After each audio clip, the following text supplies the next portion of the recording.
I recently purchased a ton of new books for a good reason though, because I've actually have gone through my physical TBR and I have been running out of books to read. So I thought I would just sit down with you guys and show you all of the new books that I recently purchased. That's exactly what we're going to do in today's video. So without further ado, we are just going to jump right in. The first book that I want to show you guys should come as no surprise because I raved about this series last month, and at the end of August the final book in the series came out, so of course I ordered it right away, and that is The Final Gambit by Jennifer Lynn Barnes. This is the third book in the Inheritance Game series. This one follows Avery and the Hawthorne brothers again, and I guess it's like their final adventure together. I'm not going to dive in too much into what this book is about because I don't want to spoil the series for you in case you haven't read it. But if you're not familiar with the Inheritance Game series, it's basically about a young girl named Avery. I think she's 16 if I remember correctly. She recently inherited a fortune by a billionaire Tobias Hawthorne, who recently passed away and left basically his entire fortune to her and not to his family. But the one condition that he had for her was that she had to move into the Hawthorne mansion with the rest of his family. The books are filled with a ton of mysteries and puzzles that Avery and the Hawthorne brothers have to solve. There's a little bit of romance as well, and I just really enjoyed this series. I love the second book more than I loved the first one, which makes me even more excited to read the third one. I really hope that Jennifer Lynn Barnes does this series justice and ends it on a great note. The only thing that kind of irks me about this series is that the first two books I own in paperback, and since the final book just came out like 3 weeks ago, they only released the hardcover version, so I was forced to buy the hardcover version, which sucks. But I'm not mad at it too much because I think the cover is actually really pretty. I'm going to put it right here. The next book that I purchased is a book that I said I wasn't going to read, but I changed my mind. And that is A Court of Silver Flames by Sarah J. Maas. I read the entire A Court of Thorns and Roses series, except for this one, a few months ago, and I absolutely loved it. It's one of my fave fantasy series of all time. I mean, I've only read like 3 fantasy series, so maybe that's not that big of a deal, but I really did enjoy the A Court of Thorns and Roses series. I thought it was beautifully written. I loved all the characters. I said I wasn't going to read this book because it follows Feyre's sister Nesta, and I don't like her character. I absolutely hate her character, if I'm being honest. If you read A Court of Thorns and Roses, then you understand what I'm saying. But so many of you guys kept telling me that this book is actually really good. It's one of the best books in the entire series, so I decided to give it a chance. It is very thick. Like, look how thick this book is. It's going to take me a hot minute to finish this, but I'm actually pretty excited to read it. Again, this book follows Nesta, who is a very, how can I say this in a nice way? She's a very complicated character. There are moments when she's very cruel, when you really doubt that she has a heart, and there are other moments when she allows her walls to come down, and she actually seems like a person that cares a lot about her loved ones. And then it also follows Cassian, which I don't know if I'm pronouncing that name correctly. Cassian? I think it is. I don't know. In the other books, you kind of saw them becoming attracted to one another, but since those books weren't focused on these two characters, you really didn't get to see much about their relationship. So this book focuses on their relationship, on their love story, and on them overcoming their struggles. Again, I'm really excited. I know I said I wasn't going to read it, but I changed my mind because I figured since I read the first like 4 books in the series, I might as well read the 5th book. And I think there are more books coming out as well, which is crazy. The next 2 books that I purchased are by the Queen, Miss Colleen Hoover. The first one is Maybe Someday. At 22 years old, Sydney is enjoying a great life. She's in college, working a steady job, in love with her wonderful boyfriend, Hunter, and rooming with her best friend, Tori. But everything changes when she discovers that Hunter is cheating on her, and she's forced to decide what her next move should be. Soon, Sydney finds herself captivated by her mysterious and attractive neighbor, Ridge. And there's something about Sydney that Ridge can't ignore either. They soon find themselves needing each other in more ways than one. This book doesn't have that many good reviews, at least from the reviews that I have watched on YouTube. A lot of people hate on this book, but because it's by Colleen Hoover, I want to give it a chance, so I picked it up. And then the next book that I picked up by Colleen Hoover is All Your Perfects. This one basically follows a married couple who is struggling to save their marriage. Their marriage has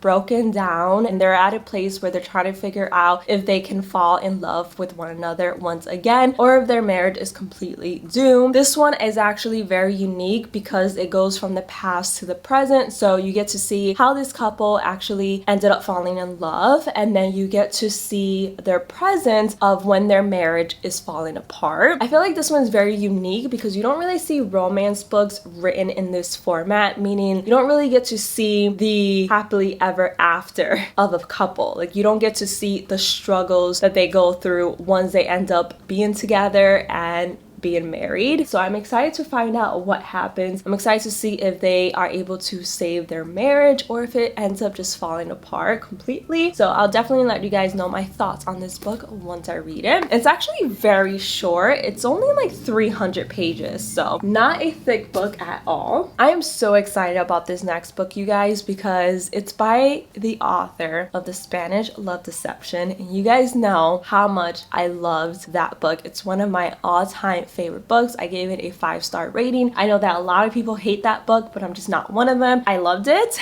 And the author of that book recently came out with The American Roommate Experiment. Her name is Elena Armas. I actually don't know much about it because I literally saw it on Amazon by chance. I didn't even know that this author had come out with another book until I saw it on Amazon, so I added to cart immediately. So let me quickly read the synopsis. Rosie Graham has a problem. A few, actually. She just quit her well-paid job to focus on her secret career as a romance writer, only to enter a creative slump. Then the ceiling of her New York apartment literally crumbles on her. She heads to her best friend Lena's empty apartment, not knowing that Lena has already let the studio to her cousin Lucas, who Rosie has been stalking, for lack of a better word, on Instagram. To Rosie's surprise, Lucas offers to let her stay with him, at least until she can find some affordable temporary housing. Soon Rosie discovers that Lucas is intent on coming to her rescue like a Spanish knight in shining armor. And when Lucas learns of Rosie's writer's block, he proposes an outrageous idea to bring back her muse and meet her deadline. He'll take her on a series of experimental dates meant to jumpstart her romantic inspiration. But Lucas' stay in New York has an expiration date, and 6 weeks may not be enough time for either her or her deadline. So we actually met Rosie in The Spanish Love Deception, and we met Lena in The Spanish Love Deception because she was actually the main character of that book. So I'm excited to see what they're up to in this book. I'm excited to learn more about Rosie's character. Let me know if you guys have read this and let me know your thoughts on it. I wonder if I'll end up liking this one more than The Spanish Love Deception. I don't know, because The Spanish Love Deception has a special place in my heart, but we shall see. Need a water break.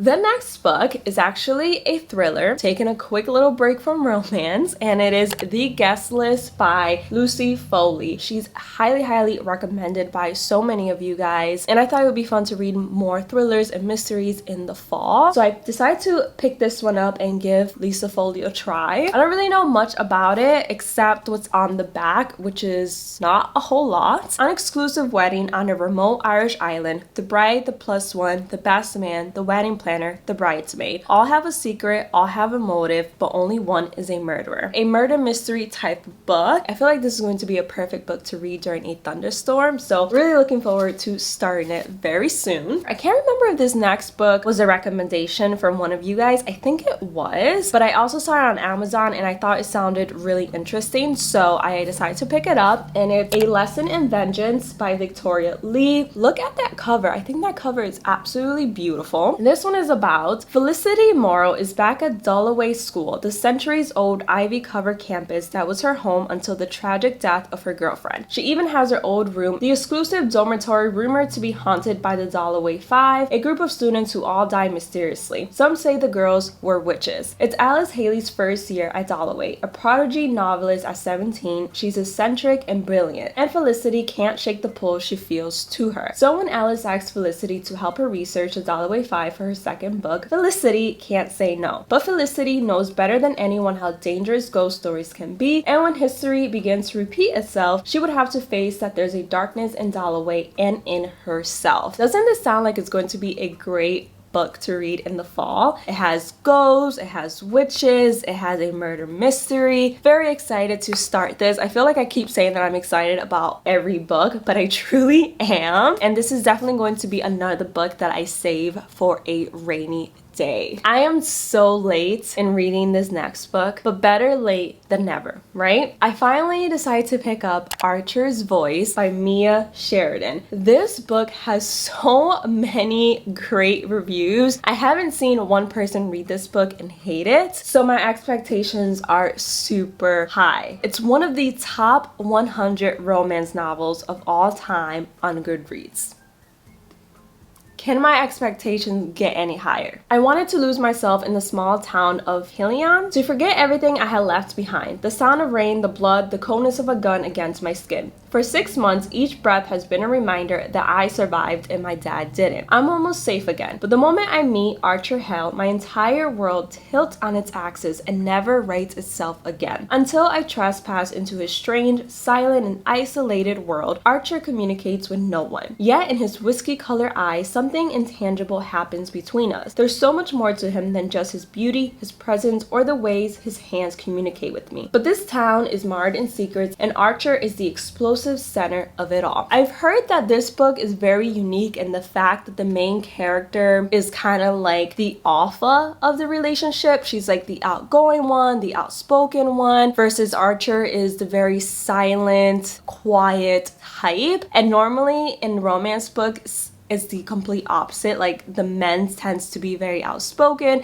and the females tend to be a little bit like more quiet and shy. So I'm excited to read their dynamic, to find out about Archer, because so many of you guys rave about Archer and I just want to see what he's about. So really excited to start this. I can't believe it's taken me this long to buy that book, but again, better late than never. The next book is another book that has taken me a while to actually buy because it has so many great reviews that I don't want to disappoint you guys if I don't like it. But I recently saw that they are actually filming a movie or a TV show based on this book, which is what made me finally decide to pick it up and give it a chance. And that is Red, White, and Royal Blue. Again, so many of you guys have told me that this is like the cutest, sweetest book that you've ever read. And I also think that the premise of the book is actually kind of funny. So I am excited to read it. It goes, when his mother became president of the United States, yes, Queen, Alex Claremont Diaz was promptly cast as the American equivalent of a young royal. There's only one problem. Alex has a beef with an actual Prince Henry across the pond. That is just so funny. And when the tabloids get hold of a photo involving an Alex Henry altercation, US-British relations take a turn for the worse. Heads of family and state and other handlers devise a plan for damage control. Stage a truce between the two rivals. Well, at first begins as a fake Instagrammable friendship, grows deeper and more dangerous than either Alex or Henry could have imagined. It raises the question, can love save the world after all? Where do we find the courage and the power to be the people we are meant to be, and how can we learn to let our true colors shine through? That sounds pretty amazing, and it sounds like it's going to be a pretty hilarious book. I think it's a romantic comedy, correct me if I'm wrong. It also has fake dating, which is one of my favorite book tropes out there. I feel like I'm going to like this book, but the fact that so many people rave about it just makes me a little intimidated. You know when you hear about a book so much that you build it up in your head and then when you finally read it, you're kind of let down? That's how I feel about books that are super hyped. Most of the time I do end up liking them, so I don't know why I let myself get intimidated, but I'm going to give it a chance this month. I'm going to be starting a new fantasy series this month. I think this fantasy series only has like 2 books, so it's very short, I think. But one of you guys recommended this book to me and I've seen it everywhere actually, but I just never picked it up. And it's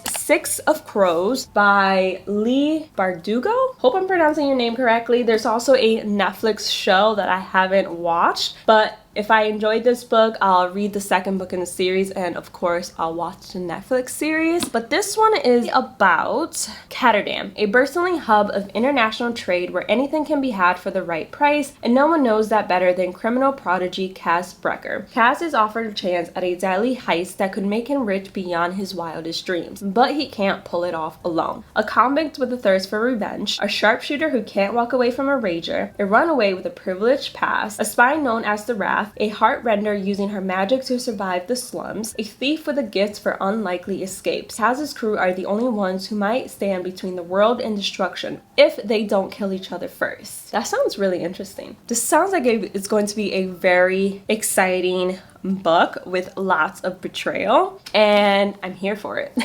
I have another thriller here, and it's Behind Closed Doors by B.A. Paris. I think this book is a thriller mixed in with domestic fiction. Again, correct me if I'm wrong. From what I've gathered, it's basically about a couple who seems to be the perfect couple. Everyone strives to be them. They seem to have a perfect relationship, no problems. They just seem to get along really well. And this book basically explores this couple and tries to figure out, do they have the perfect marriage, or are they just lying about having the perfect marriage? And it basically follows what happens behind closed doors. Very excited to read it. I am pretty new to like domestic fiction. I've only read maybe 2 or 3 books in that genre, and I've enjoyed the books that I've read. So I'm excited to start this one and see what it's about. I haven't seen many people talk about it, but it is a New York Times bestseller, so maybe I'm just late to the game. The next book is a romance book, and it's one that I wanted to read this past summer, but I just never got a chance to, and that is My Killer Vacation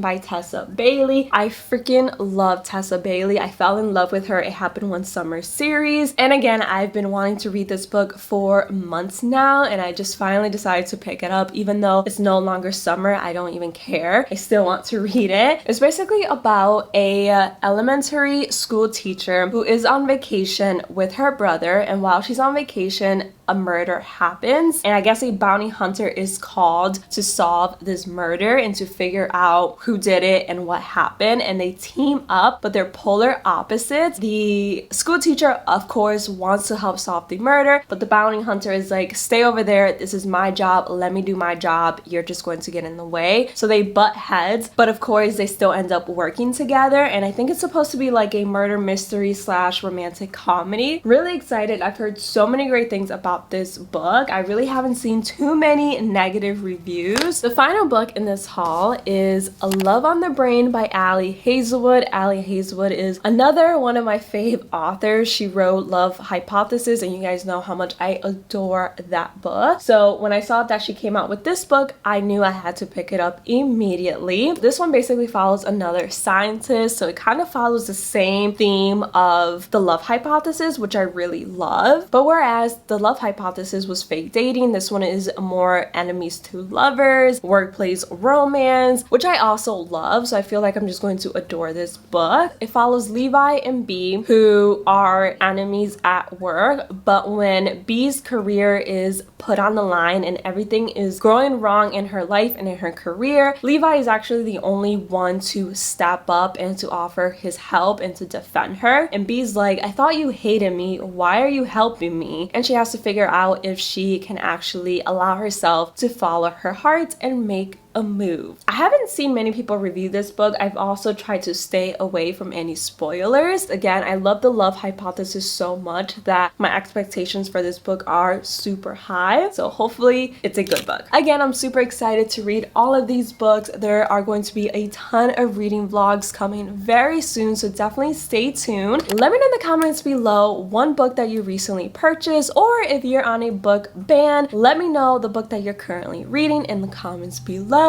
And that is pretty much it for today's video. I really hope you guys enjoyed watching. If you did, don't forget to give it a big thumbs up. Don't forget to subscribe. I would love to have you a part of my channel, and I'll see you guys in the next one. Bye guys.